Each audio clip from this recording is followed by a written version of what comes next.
In 2007, Concordia University bought the Grey Nuns Convent for $18 million, and the building subsequently undertook a $50 million renovation.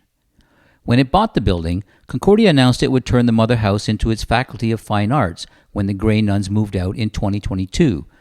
But when the nuns vacated the building 9 years ahead of schedule, the university had to take a pragmatic decision to use the building as a residence.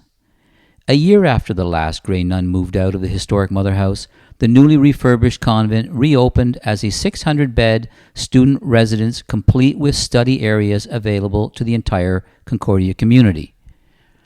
The $15 million overhaul was a tour de force in adapting the historic content to the needs of a modern, non-denominational university while protecting the integrity of the 145-year-old structure.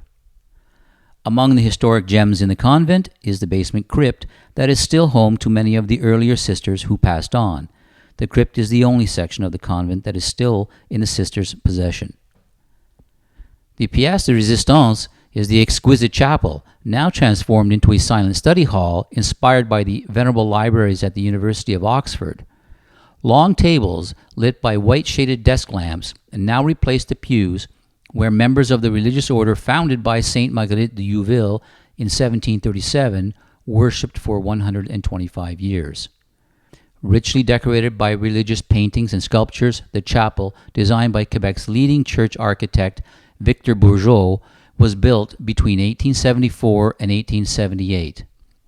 At the foot of the white marble altar, a semicircle of sleek cardinal red armchairs form an arresting focal point.